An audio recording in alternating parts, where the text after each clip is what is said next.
My name is Mike Doust. I'm the Global Director of Sales for Chrome and Android for Work, and I'm fortunate to be joined today by both Vidya and Saswat, who are the lead product managers for the Chrome platform.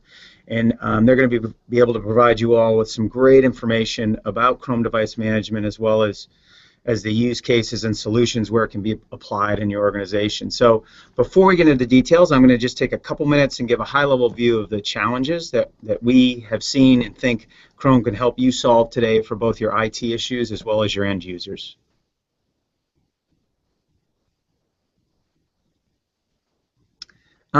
Before we get into kind of the benefits and all the great capabilities of the Chrome platform, just to take a step back and think a bit about, what the old world used to look like, where you were tied to your desk, you had a very thick client computer that was attached to a printer, and a very paper-filled environment, as you can see in this picture today.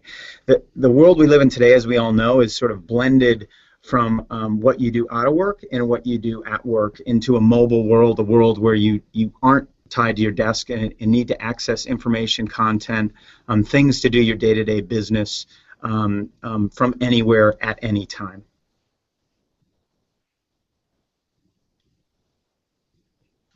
And then if you think about what's underneath that working environment, what many of you probably encounter today or have in the past, like any traditional operating system, as time goes on, that system becomes much more difficult to manage, both from a cost perspective as well as a time perspective. Think of the simple patches that you have to work through your system. Think of the antivirus systems that you have to keep up, all the complicated stacks that are associated with that. And then just think of the typical end user in this traditional environment in terms of how long it takes them to get their day started by booting up their computer or rebooting it, and then the upgrade cycles that they have to go through. All this leads to, really what we're hoping to provide with you and have provided for companies that have worked with us is a new set of business tools, a set of business tools that allow you to work in the environment that you have today, one that allows you to do what you need to do when you need to do it from any location, and from an IT perspective gives you the ability to securely maintain and manage this environment, providing you more time to do more value-add tasks. So Google for Work and Chrome as a key component of that. Really some of the key concepts that you will see today in action from both Vidya and Saswat is ideally a platform that is powerful, so has all the performance and speed that you need to do your job in an effective manner, is affordable. And what we mean by affordable is there is the hard cost of both the hardware and the platform itself. Is very high value for the price you pay, but there's also all those components that were on the previous slides around all those difficult tasks to manage that are cost to you, that are cost to your time and a cost to your business. Those things all fall away with the Chrome management capability, as well as the high performance devices that we have with business today. And then I think before I hand things over, what you're ideally going to see throughout the presentation today and hopefully come away with is where the Chrome platform can be applied. We really take a solutions approach here, all the way from engineering to product management to working with you in the field to provide solutions that a typical knowledge worker can utilize in their day-to-day work, to being able to leverage the Chrome platform in a meetings environment, also for things like kiosks and digital signage. And what you'll see today from Vidya and Saswat is examples of all of that and the features and benefits that all are provided in each of those solution areas that are consistent across the platform. So with that, I'll hand things over to, I think, Saswat to start the next segment of the presentation. And thank you all again for joining. Excellent. Thanks, Mike. Hi, everyone. Very excited to be talking to you about today about Chrome device management. I'll start things off with a few sections, and then Vidya will take over for the remainder of the sections as well.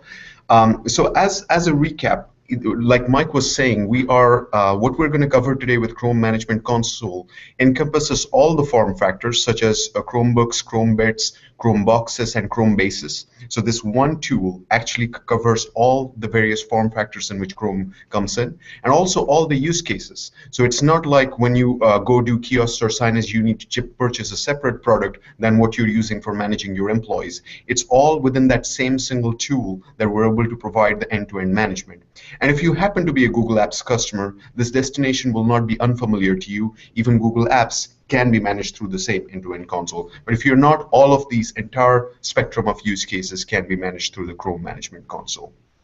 And it comes with 24/7 support from Google and has over 220 features that can be controlled using this. But before we get into the depths of Chrome Management Console, oftentimes when you hear us talking about Chromebooks, we will always be highlighting how secure it is, how fast it is, how simple it is, and how shareable it is. Security in the OS level goes everything from end-to-end secure boot, having hardware-backed protection of all your cryptographic and networking keys. And today we'll show you how this security goes together with the Management Console as well. For example, once a device has been placed under management, if people try to take it out of management, we have multiple protections in place to bring the device back to management. Similarly, if the device were to be stolen, it can be disabled. The policy stack itself, the policy set that's coming down to the device from Chrome Management Console, is also very secure. It's signed end-to-end, and if anything were to be changed, it could be detected. Speed also matters. When you change a policy now, it's delivered a lot faster than a couple of years ago. So we have made improvements not just in the OS's speed, not only in its boot time, but also in how Management Console works. It's super simple. We'll show these examples to you across the presentation, and it is shareable in the sense that our policies are typically divided into user-level policies and device-level policies as well. And that's what enables large-scale sharing of these devices across your workforce. So whether you're managing your entire device fleet, whether you are doing Chromebox home meetings or extending it to new screens, things that video will cover, all of this is managed through the same console. Few sections we view this under. So we looked at some of the settings as device settings. These are things that will apply across the device regardless of the user who is utilizing it or the use case it's being utilized for. Think of it like a base level network that you set it across the device. That's one example. Also, another example could be who are the users allowed to log in. The second section is networking. Networking is one of the hardest things users spend a lot of time with, and IT support spends a lot of time educating their users about. While all people want to do is get on the network and get productive, we have made that thing simple. And user settings, the whole experience a user has while working. Instead of fiddling around with URLs for accessing an intranet page, why can't that URL be pre-configured? Similarly, application management, having a global view of your device inventory, being able to manage your Chromebox for meetings or public sessions, kiosk settings, reporting, all of which we will go into detail today. All of this through the same console are being managed.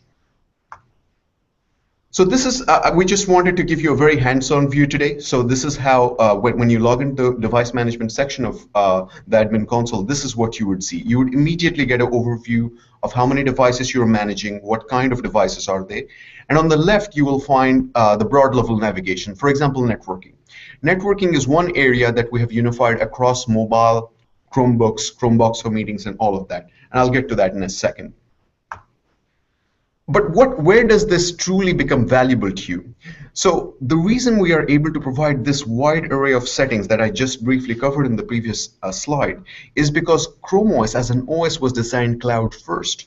So naturally, all of its properties, or a large section of them, can be managed from the cloud, which is Chrome Management Console. And that's the thread that's tying around all of these use cases and device models. And that makes Chromebooks far easier in terms of the labor to install and the labor to support. So the numbers you're seeing on the screen right now are from an IDC study, and we show that how with Chrome Management Console, it's far easier to maintain this fleet. And if these numbers are looking aggressive to you, one thing to make it intuitively clearer to understand, remember that there is no longer any update Tuesdays. You don't have to manage these updates. One and you can throttle these updates, for example. You don't have to deal with all the support calls on which networking should I use, when should I connect to this network, where is the location of my files, which applications am I supposed to be installing, and why isn't it working properly. All of this is centrally configured, which provides all these savings that we're talking about. So let's get a little bit more into the details. So I referred to you a little bit earlier about device-wide settings. Again, this is unique to Chrome OS, the separation between device and user policies.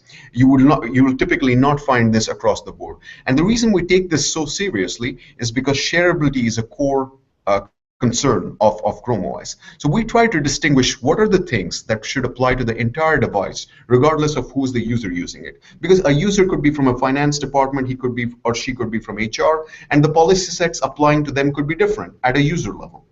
But device-wide, certain things can be common. So for example, enrollment. Let's say somebody takes a device that you have purchased for your organization and enrolled it, and for whatever reason tries to get it out of enrollment for personal use. We have a feature using the admin console you can enable, which force re-enrolls this device. We also have what's called disable device instructions. So let's say your device wasn't actually stolen, but lost. Somebody finds this device. What are the instructions? You can even custom prepare the address to which this device is returned. So all of those settings are available. And again, guys, these are just one or two examples. We have hundreds, which we're just giving you a flavor of that. The second very important area of policies and device settings is the sign-in screen. So when you open up a Chromebook, at that stage, you don't know who the user is. Is it a personal user? Is it somebody who has taken your device away? Is it an employee of your organization? So managing that is crucial, and that's device-wide because we don't yet know who the user is. So here are a set of policies, which is the middle section in this slide, on who can use this device. So we have very complex policies that we support here. For example, you can provide a wildcard that only star@mydomain.com can potentially log into this device. You can disable guest, or you can enable it, like you have full control of that. Also, let's say your domain name is very large, mylargecompany.com. Imagine the productivity loss that's happening when someone is each time typing their entire email address, john.smith@mylargecompany.com. We have even paid attention to the smaller details by which we autocomplete this domain. So if this is a device that's enrolled to your domain, we know that people don't have to type their whole email address. Finally, we also have ephemeral mode, either for compliance reasons or for data protection reasons. If you want to wipe the entire device after a session, we have that capability. And we truly, in this case, to give you again a sample of how far we go with regard to security, ephemeral is not an attempt we make to, after the fact, try to wipe the disk. We actually store the data in memory so that there is no, even that little transient time where the wipe is being attempted, insecure access cannot happen. So a lot of care goes into each of these policies in guaranteeing the security as well. Finally, very important for IT administrators is how to manage the update process. First thing is, by default, we take the pain out of the update process. If you do nothing, if you are relying on a few set of applications and are comfortable with the Chrome process, you can just let things auto-update. However, we provide you very fine-grained control to manage that. Let's say you're not comfortable with that and you would like to disable auto-updates entirely. We give you that control. We wouldn't recommend it from a security standpoint, but we give you that control. You can also say, hey, I know that Chrome 53 is bringing a change that I'm not quite ready for yet. You can pin the version at version 52. You can say that I want to stop at Chrome 52. But if you want to be forward-thinking and make auto-update your bases, you can also be a little bit thoughtful on how you get a preview of these changes. So for example, your entire population, you can put them on stable, but as an IT group or as an application compatibility testing group, what you can do is you can put your organization only in a dev or beta channel. So that way you have 6 weeks or 12 weeks advance notice of any feature that's coming. And this is a great trade-off between being secure, getting the best set of features, and balancing that with the IT's need of ensuring business continuity. So we have all of these. Third thing, we even are thoughtful that, let's say something shouldn't happen whereby 2,000 or 3,000 devices try to pull the update at the same time, burdening your network. So we also allow scattering of these version updates. And all of these are available under the device settings. I still didn't cover quite a few device settings, but hopefully this gives you an idea of how much control you have as an administrator. And all of this, you can be very precise. Do you want it across your organization at the root OU level, or do you want to go specifically for one organization by another? Moving along, another huge set of policies, again, from which a subset is presented here, is user settings. The user's experience while using the device is crucial, and that's how they perceive their workplace, that's how they perceive the device they're using. And we have a whole array of settings here, everything from content and security to the experience users have with the device. Let's go with a few simple user experience examples first. The avatars and the wallpapers they see. That's an area, Vidya will go probably deeper into that area, but it helps you customize the experience of the device. We have that across multiple types of use cases. We can configure the first home page they see.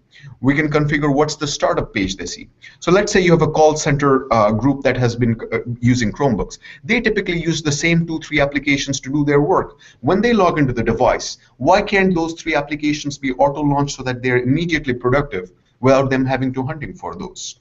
Similarly, if your corporate intranet page has ongoing news about the company and you want to make sure that your employees feel part of that, you can make the homepage your intranet page. That can be your basis of being in connection with your employees. Managed bookmarks. So typically a new employee joining the corporation, their first day experience is 11 emails, some from HR, some from finance, how to get paid. Why should this be in 11 different emails? Why can't they be neatly stacked in the managed bookmarks of all the things that you typically need to do? When we launched this feature, we felt this was a small feature, but now thousands of organizations are using that. Download location. You may have the situation in which you're using Chromebook for some of your use cases, but using another device.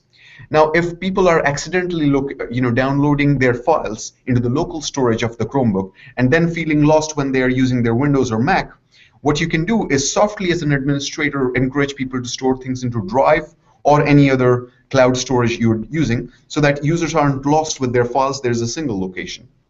We have policies for spell checking, translating. You can help your users with that. But if for any reason you were worried about some of this text going to Google servers, or for compliance reasons you want to disable this feature, we completely provide you the capability to do that.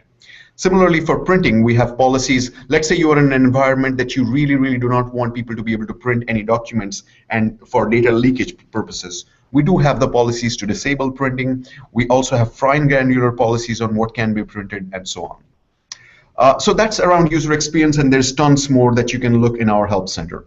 Let's go a little bit into content and security. One of the biggest things people face is, how do I take Chromebooks, which have a Google-based identity system, and integrate it with my Active Directory, Ping Identity, Secure Auth, or something internal? We have the policies for that. And the way we have designed this policy is also, again, keeping IT's ease of life in mind. So for example, the first time you consider enabling SSO, you don't have to do a big bang with your entire org. You can take a test population of just 5 or 6 people, try it out. We have a good amount of documentation how to do this integration. Once you're comfortable, you can roll it out to the next 1,000 users and the following next. And it can be a staggered rollout. We provide you policies for that.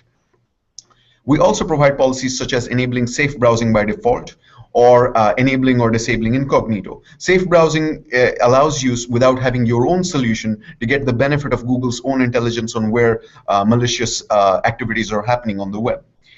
We have policies around screen lock, when the screen locks, how password managers, whether they're available or not in your organization. You can control SSL versions. Now you may think, okay, who cares really about SSL versions? But here's where the rubber meets the road. When a recent SSL v3 vulnerability was found, 20 years later, this vulnerability was hidden. When it was found, we were able to, by default, increase the level of SSL, thereby protecting our users. But we provided this policy so that, let's say you want it to be safe by default, but 2 of your servers are not quite ready to make the transition yet. So you can selectively whitelist only these 2 servers to be SSL v3 and everything else to be a version higher. That way, again, we're providing you the tools to balance security and business continuity in your organization. We have lots of policies around which sites are allowed to store cookies, where JavaScript is allowed, because these are sources of attacks as well, what kinds of URLs can your employees visit and what they're blocked from, and very granular policies on managing these per sub-OU, per sub-organization. Certificates is one thing people don't really quite understand. When you pop up a dialog in front of an employee, hey, which of these certificates you want to use, they typically end up calling IT because they don't understand which cert. We have policies whereby you can provide wildcarded and regular expression matches so that if your intranet page requires a certain type of cert and it's been installed, very silently without even the user needing to intervene, we can authenticate. We have policies around geolocation as well. Finally, some hardware policies. We can enable or disable external storage devices in case, again, you're worried about data leakage protection. You don't want somebody to be able to copy some things en masse to an external storage. We have policies for that. Audio I/O. Let's say your device is at a somewhat public location, like it's still people using it, but it's in a retail location where there is significant footfall, and you don't want the liability of having the video in enabled or audio in. All that can be controlled. Whether an external keyboard is used or not can also be controlled. All these are per user. So for example, if a set of your employees do need to use audio in or video in on the same device that they're sharing with another person who is not, we can do that. And again, to point to you why we took so much care around shareability and separating out users' policies and device policies. So on the very same device, your CEO can have a different set of policies, be allowed to take Hangout calls, but some other folks can be disabled if you see the risk. Lastly, on the network side, we can control proxy settings per user, very complex proxy settings, everything from a static proxy down to a proxy configuration file. No matter how complex your proxy settings, we believe we have the tools to do that. And lastly, data compression. Let's say you have sites at locations where the bandwidth of your organization is not the same as you have in your US headquarters or European headquarters. You can enable data compression there by default to save bandwidth as well as your employees use it. So those are just a very quick review of some of the many user settings that we provide on the management console. And as you can see, there's a search settings tab as well to quickly run through these settings. Networking, as I mentioned, is a huge area. There's so many types of networks that have come into the enterprise over the last 20 years. We support almost all of them here and centrally through the management console. So we have given you direct screenshots of our actual product here. So what you're seeing on the left is your ability to configure any kind of Wi-Fi network. You can say whether or not that SSID is visible or hidden, we can handle that. Whether you want to auto-connect to it or not, we can handle that, again, with a click of a button. We support web networks. We will support dynamic web networks soon, WPA, WPA2 networks. Within these, we support PEEP authentication mechanisms, LEAP, TTLS, EAPTLS, and we do all of these with the utmost of security. Why do I make that claim? For example, in the EAPTLS network, when you configure that here, we ensure that the client certificate is the private key of that is hardware backed by the Chrome OS. So, and the only extensions that can even install such a certificate have to be force installed by policy from the Chrome Management Console. So hopefully you can see how Chrome Management Console not only ties together these features, but also stays true to those principles we said earlier. So that's for Wi-Fi. You can again go to Manage Network section in our Chrome for Work and Education Help Center site and see all these possibilities. We allow all types of VPNs to be configured as well. For example, L2TP over IPsec, OpenVPN, Pulse Secure from Juniper, Cisco. All of these can be configured by the Management Console. Lastly, we can configure the server certs, the client certs, any CA certs you have, configure SSL inspection. We don't have time today to go deep into this, but this is very well explained in our help center. Certificates are a painful area for administrators, and I believe if you read our documentation, you will find that we have put a lot of thoughtfulness into how these are handled. Lastly, again, I would remind to folks that these networks are also user and device wide. So for example, if you want your contractors to have access to only the lower grade security network, like a guest network with PSK, you can do that. But for your core employees that have access to sensitive data, you can have EAPTLS networking. So you can separate out what's a device level network, what's a user level network, and which users have access to it. And AutoConnect makes it simpler because what we can do is the moment this higher security network is available, by default we'll connect to it to the higher grade security network. So it makes all of this an experience that just works instead of networking being a very frustrating point. And very soon we're bringing out a policy to restrict networks as well to specific ones and not allowing the capability to switch networks. So that's a little bit about networking. I'll briefly cover app management, which Vidya will go to in a lot more detail. For logged in users, as well as for other use cases, we allow you the freedom to be able to allow installation. So just, user discovers an app or extension, are they allowed to install it? You can pre-install and force these apps. So for example, if you have an extension that's crucial to the functioning or the use cases, you can just force install these things. You can pin them to the taskbar. So taskbar is the lower bar at the bottom that you see in a Chromebook. And let's say people are struggling finding apps that they need to use. You can pin them, the most commonly used apps. So often I see, for example, Citrix, that some organizations use, their app has been already pinned there. So employees don't have to go hunt for that in the Chrome Web Store. Finally, one recent thing we've brought across is also the ability to configure and push a configuration to these apps that Vidya is going to talk about a little more. I'll pause there and hand over to Vidya, who can tell you. So this is just a minor set of items that we have covered, from user settings, device settings, networks, and inventory. And this is available both in a one-time SKU of $150 as well as an annual SKU. And Vidya will tell you more about all the things that kiosk devices can do. Thanks, Ashwath. Hi, everyone. Really excited to be here, and thanks for coming and listening to us in this webinar today. I'll talk about kiosk devices and how they're applicable with regard to Chrome device management from the aspect of public session kiosks, single app kiosks, as well as Chromebox for Meetings, which is a special single app kiosk. So public session kiosks are a type of kiosk wherein it's a customized guest session which gives an IT administrator complete control over configuring and defining what that guest session should look like. When I talk about a guest session, I mean a user who does not need to log in with a Google account is a guest. And this user can then log into the Chromebook without requiring a Google account and can log in with this public session by clicking an enter button. And this is a completely secure and a private session. There are lots of use cases for public sessions. They can come up in public lounges, business centers, libraries, hospitality, retail, a whole number of verticals and a bunch of solution areas where this becomes applicable. So public sessions is part of the full-fledged Chrome Device Management Console that Ashwath just covered. So it is a part of our offering. So if you go to the Chrome Device Management Console, you will see user settings, devices, app management, and there you would also see public session settings specifically included as part of that. So it's part of the $50 per user per year service fee, or the $150 perpetual license. So this is a direct screenshot from the Chrome Device Management Console of how you can actually go and set up a public session kiosk. So public session kiosk can be set in by going to device settings that Ashwath earlier referred to. So this is the property of the entire device. I can configure a device to have a single public session.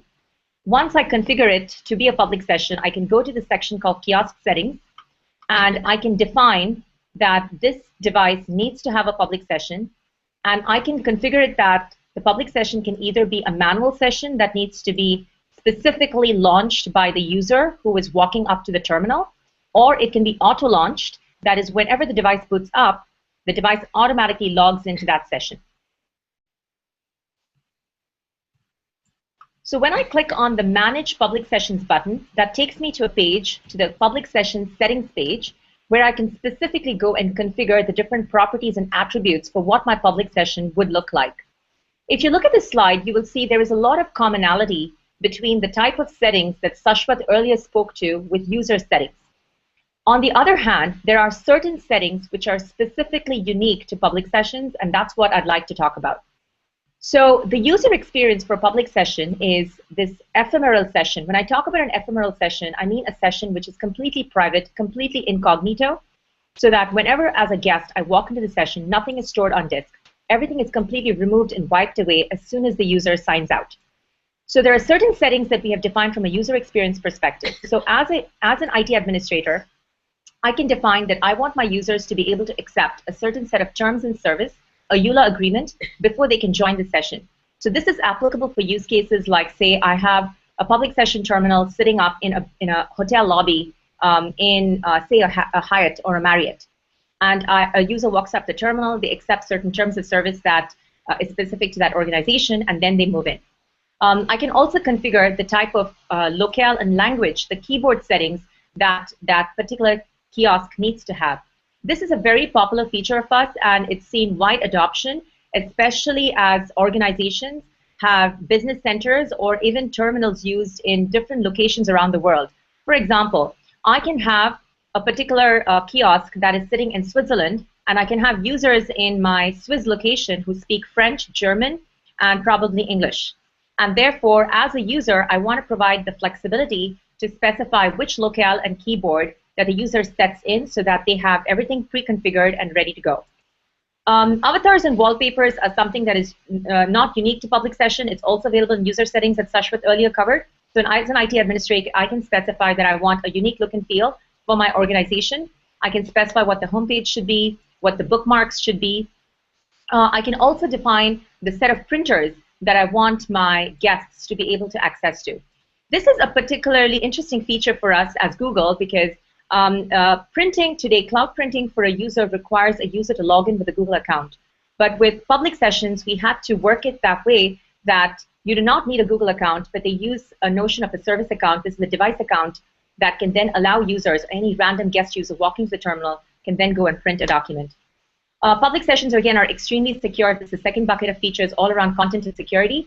We have defined features specifically controlling the length of the session. So as an IT administrator, you can go to Chrome Device Management and say, I want this particular session to last only for 2 hours.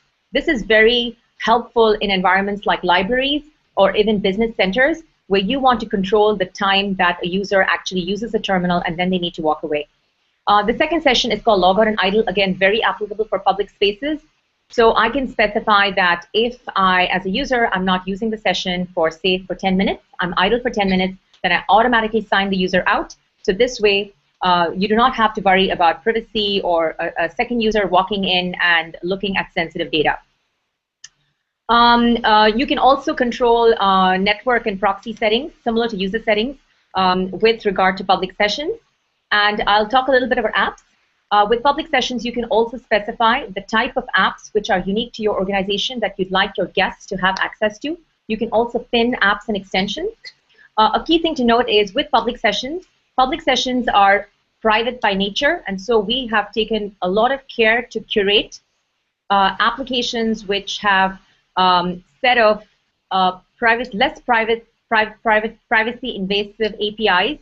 And these apps and extensions can be accessed within public sessions. So not every type of app, and definitely not extensions, will be allowed for access within public sessions. Next slide.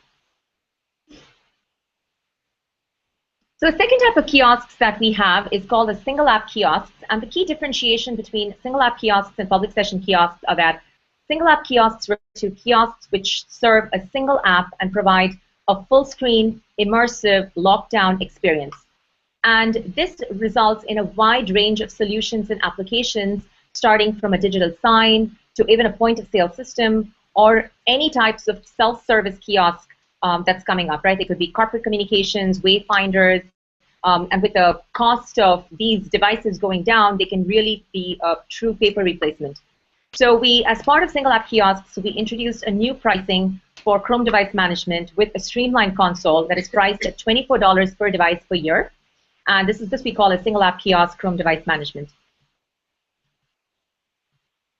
So this is a Streamlined Console. And if you look at the Streamlined Console, this is a direct screenshot from the Chrome Device Management Console. It really shows you just the settings that are relevant to your single app kiosks. So it eliminates user settings, public session settings, and also shows you only those device settings that are relevant for your application as a single app kiosk. So it's a highly streamlined and a simple kiosk that can be used for your everyday needs. So I'll first talk about how can you go and configure a single app kiosk. So these are a bunch of screenshots from the Chrome Device Management Console. So you would go to Device Settings, which is a property of the entire device. You would go to the section which says Kiosk Settings, and there you can click on Manage Kiosk Applications as the first step. that would bring up a dialog box, and there you could go to the Chrome Web Store and select any type of Chrome Kiosk app that has been created. You can also specify a custom app that you might have. And for the purpose of this example, I have selected a digital signage application that has been created by Google called Chrome Sign Builder, and that can be used to power your screens and transform them into digital signs.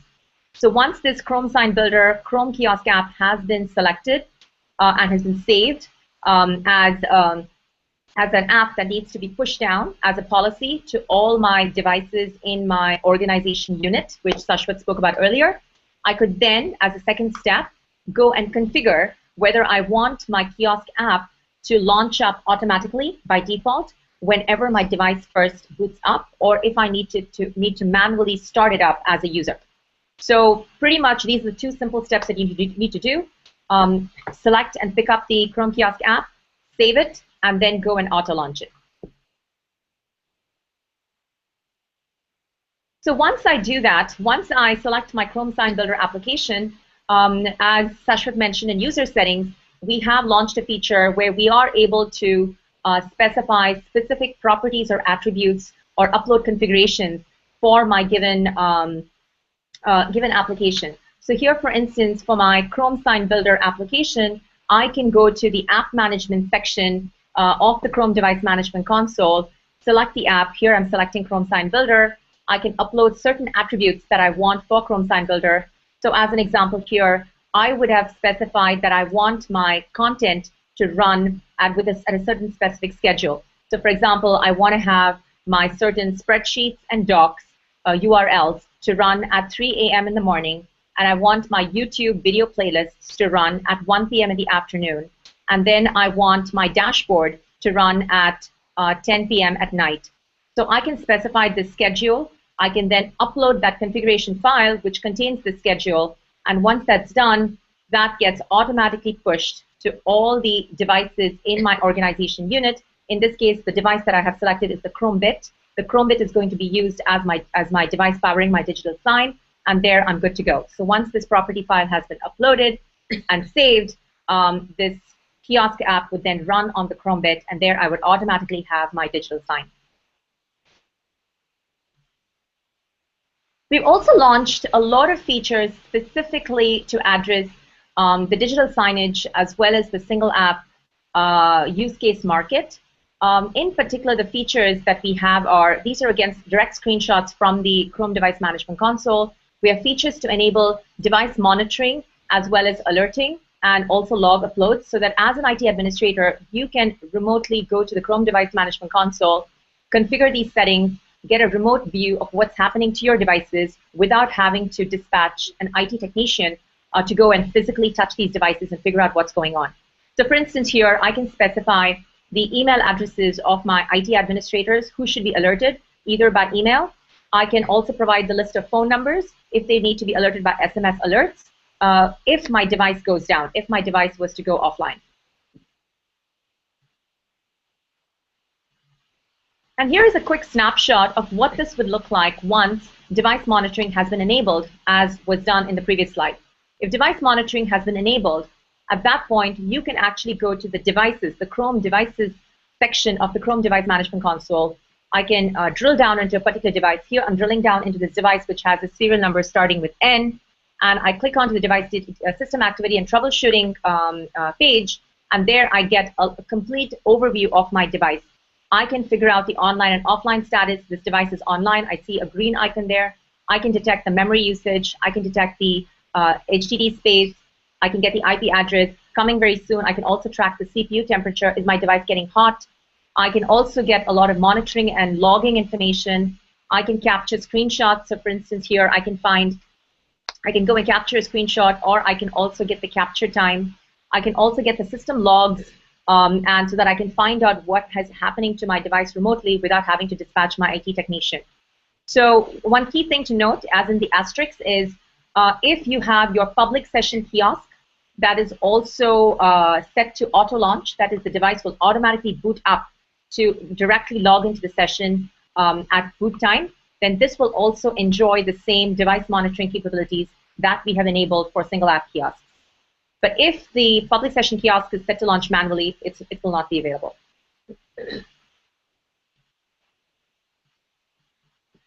So Chromebox for Meetings is another product in our portfolio, very similar to single app kiosks from the notion that it is running Chrome OS along with the Hangouts app from Google running as a single app on top of it. So we offer this entire offering to the market priced at $999 for a small bundle, for a small room offering, and it's priced at $1,999 for a larger room offering, which supports dual monitors, Pantel Zoom camera, as well as dual microphone speaker and a remote control. The specific pricing of the Chromebox for Meetings management console to manage your fleet of Chromebox for Meetings devices is priced at $250 per device per year. Again, you can instantly manage your fleet of Chromebox for Meetings devices from this panel, and we'll go over that next. So here is a sample of settings of what a Chromebox for Meetings management panel would look like. So from a user experience perspective, you can go to the Chromebox for Meetings management panel and specify that you want a certain OU of your devices, say just in the US, to be able to call a phone. So you can then set up PST and out calling functionality. You can also specify that my certain devices in my New York office would be designated as room systems. So you can assign room calendars to them, also called secondary calendars, while a certain set of devices are specifically personal devices. So they have to be assigned personal calendars, which will go to your executives or probably to all your remote workers who are working from home.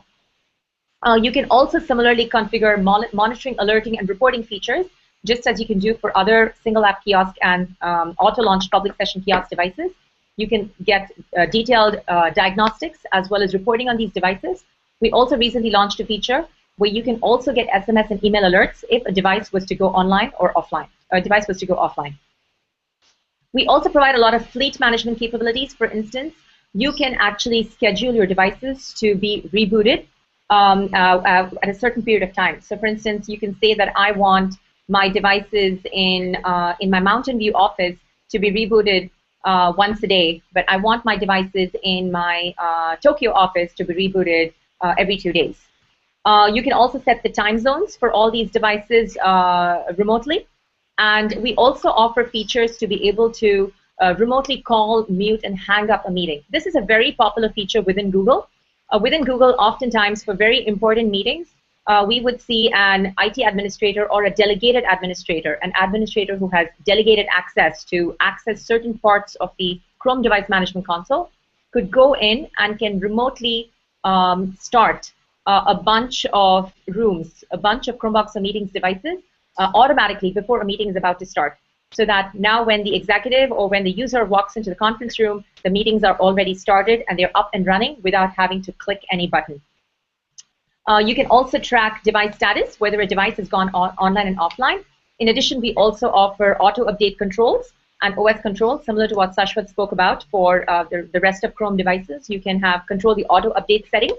You can also specify the release channel, whether the device needs to be in the stable channel or the beta channel if you want to get more granular updates of new features that are coming up, and also for better QA and quality control. Thank you. That's all I have. Thank you. Excellent. Thanks so much, Vidya, and thanks for staying along, folks. So you have submitted a lot of questions for us before the event and also during the event. We'll do our best to tackle a few of those right now. And our goal will be mainly to provide a broader sweep so that we can answer each of these, and on some of them we may have to provide references for afterwards so that you can check it. So give me a couple of seconds to change over here.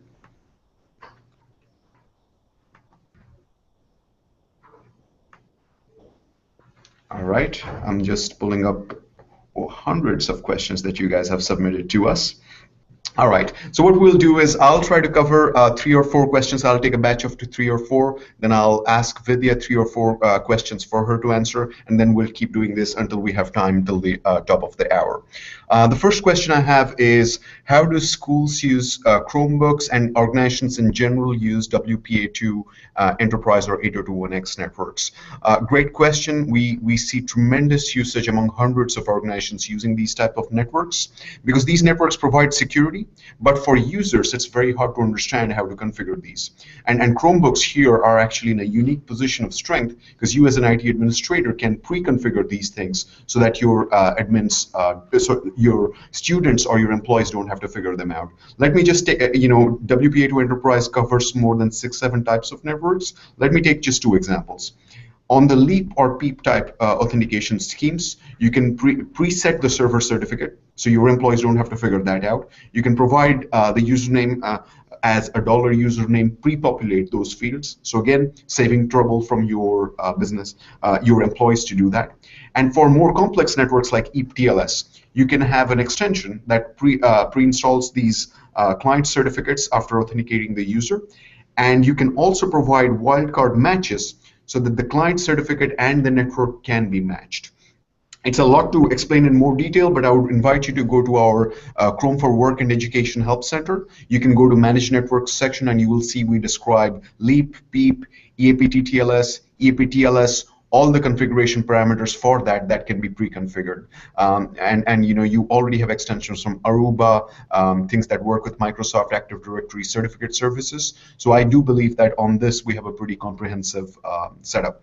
And as a trend, we're seeing more and more businesses go to this because people are realizing the lack of security in WEP. So we do see this as a very strong trend.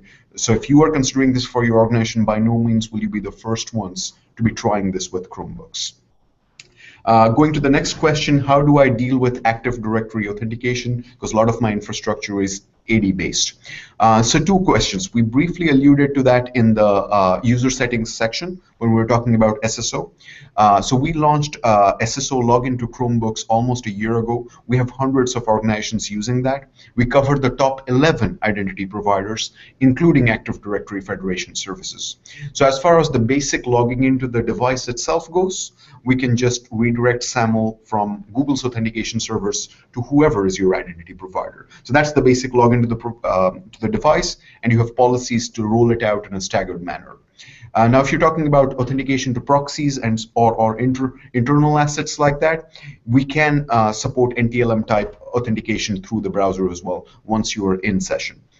So for all of these, we will often see Chromebooks now deployed in these AD environments. Please take a look in our help center on how to configure identity and how to configure SAML and SSO or NTLM. So these are the keywords you need to be looking for. Let me take a third question, and then I will quickly hand over to Vidya for the batch of 3. What is Google doing to optimize offline capabilities? So I would say 2 things. First, is HTML5 in general, that the standard itself has a lot of affordances for offline capabilities, and that Google has constantly been at the forefront of HTML5 compliance in Chrome browser. You will see on public website like html5test.com, you will see the score Chrome has. So from that perspective, many apps that are being written using HTML5 already benefit for that. I'll give you a few examples. Our first-party apps, such as Gmail, is available offline. Drive is available offline. So all these files are already available offline. Then the Android apps that we're bringing over to Chrome OS through the Android runtime on Chrome, they have offline functionality as well. So across these 2 items, I believe we have that capability, both standards-based and Android-based, to have the offline functionality. Let me take a pause on that. We'll come back to a few more questions on my end. Let me hand over to Vidya for a little bit. How can I keep detailed records of Chromebook inventory, user history, and device locations? Reporting type of question. Oh, that's a question for me? Yeah, why don't you take a shot? Okay, how can I keep detailed records of Chromebook inventory, user history, and device location? So with the Chrome Device Management Console, we definitely have detailed device reporting that's enabled, as well as user reporting. So once you turn on device reporting and user reporting, you definitely can track which users, who are the last users, last 10 users who have logged into the device. You can also go to the Devices tab and can get a list of the list of devices that are available and that are managed by your organization. We can't necessarily export these devices today, but that's something that we're definitely looking into. The next question there are lots of questions around this topic, actually. There are a lot of similar questions, is about we are currently running a bunch of different digital signage software solutions in our campuses. And how will Chrome device management help us manage with the Chromebox's activity and network and remotely manage the content? I see about 6 questions similar to this. So very good questions. In general, with the Chrome platform, we are working with an ecosystem of rich partner applications, and we encourage that. We have partners building digital signage applications, specifically which are Chrome Kiosk apps. And the Chrome Kiosk apps work very well with Chrome Device Management Console, because once you have the Chrome Kiosk app from a digital signage provider set up, you would just need to go to the single app CDM that we released recently. You can then just push that app through your kiosk settings page, configure it to auto launch. Once that's done, using all the device monitoring and alerting capability that we have, you can remotely manage these devices. You can schedule reboots, you can reboot on demand, you can get alerts, you can get screenshots, you can get logs. So you can actually manage these devices. You can also control the version of the OS that is running, and then most of the times the apps will also specify in their manifest the minimum version of the OS that is required for the features to be applicable. So all in all, we would be able to support any type of third-party content management Chrome Kiosk app that is running on these devices. The next question, I'll take one more question, and that is, please speak about public sessions and their management of what you can't and can't do with public sessions. So I think I spoke about that during the session, but just to reiterate, public sessions is a special or a customized guest session. So this is a guest user, a user who doesn't have a Google account, and but that session is completely customized by the IT administrator. So you have ability to customize through all the different user settings that are generally available. You can customize the wallpaper, you can customize the avatar, you can specify the proxy, and so on. But there are certain things that you cannot do with public sessions that we also recommend that you do not use in those type of use cases. So for instance, if you have specific extensions that are relevant just for users or for a logged in user, we would recommend that you actually use a real Google account for having the user or your task force worker or your information worker to use that in that type of a scenario rather than having them log in without a Google account. Because we really recommend a public session to be used for public environments, for public spaces, for business centers. It's really that type of a use case around why we have also access to certain types of apps and Chrome apps that can work in this environment. Sashwat, I'll give it to you. Yep. Okay, so let's take one more batch of questions. This is a rapid round robin. There was a couple of questions which was about the article around unification and convergence between Chrome OS and Android. I briefly wanted to take that as well. So I would really encourage anybody who's having this question to read the blog by our Senior Vice President Hiroshi on the Google Chrome blog, where the title of the blog is Chrome OS is here to stay. And overall, I think we're seeing phenomenal momentum in this space. Every work day or school day, there's 30,000 Chromebooks being lit up, which is more than all EDU devices combined. You noticed from Vidya's blog how Chromebit was recently launched. Very recently, the Dell Chromebook 13 has launched. And some of these policies that we just covered today, they have been added at the speed of 1 or 2 every month. So that's the velocity of innovation that's happening in this space.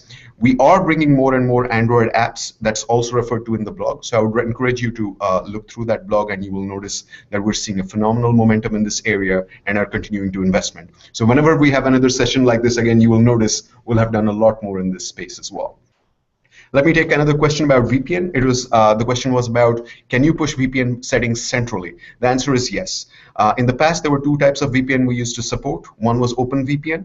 The other one was L2TP over IPsec, which is, for example, Cisco supports that kind of VPN. Those we already, for multiple years, could support the central pushing of configuration. More recently, we have added Pulse Secure or Juniper VPN, Cisco, Palo Alto Networks, and Dell SonicWall. So these can be also pre-pushed from the admin console, and they do allow configuration of these VPNs as well. So if you haven't, please do try them out. They're publicly available.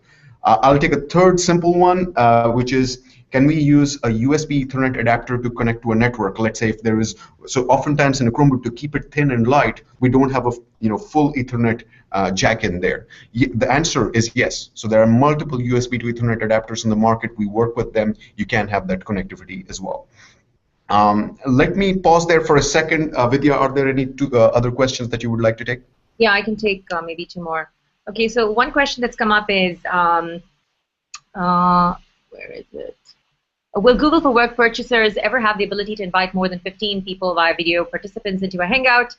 So today for, so for consumer Hangouts, we allow up to 10 participants. For enterprise or Google for Work Hangouts, we allow 15 participants.